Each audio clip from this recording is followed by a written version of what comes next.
Russian soldiers who surrender to Ukraine will be treated in a civilized manner, Ukrainian President Volodymyr Zelensky has said. In his nightly address, Mr. Zelensky appealed to Russians to running far or surrender once at the front. It comes after Vladimir Putin signed a law doubling the punishment for Russian soldiers who desert or disobey orders. Fresh protests have also broken out over Russia's partial mobilization of 300,000 additional troops. Russian human rights organization OVD Info reported that 700 people were arrested on Saturday, while more than 1,000 were detained earlier in the week. Unsanctioned rallies are banned below Russian law.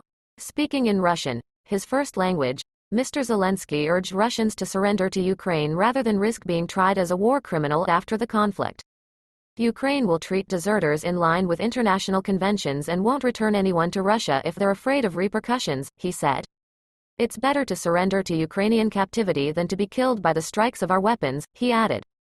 President Putin signed a law on Saturday which means Russians who desert, ref to fight, disobey orders or surrender presently face 10 years in prison. The Russian president's moves are widely seen as an attempt to regain the initiative after his forces suffered setbacks on the battlefield. Self-styled referendums on joining Russia are continuing in 4 regions of Ukraine: Luhansk, Donetsk, Kherson and Zaporizhia. Ukraine and the W have condemned the votes as undemocratic, and there have been numerous reports of locals being intimidated into voting by armed Russian soldiers. The votes would pave the way for Russia to annex the 4 regions. Mr. Putin's top diplomat, Sergei Lavrov, said that any regions voting to connect Russia would get the country's full protection, and be bound by all laws and doctrines of Russia. While annexation wouldn't be recognized internationally, it could lead to Russia claiming that its territory is below attack Western weapons supplied to Ukraine, escalating the war further. The partial mobilization sparked a rush to the border, with some Russians attempting to evade a call-up.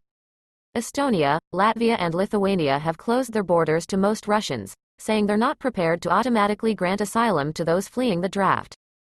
Estonian Interior Minister Lauri Läänemees was quoted by the Baltic News Service as saying that the invasion of Ukraine was the collective responsibility of Russian citizens, and that refusing entry to Russians would hopefully expand discontent in Russia. For more emergency news, subscribe.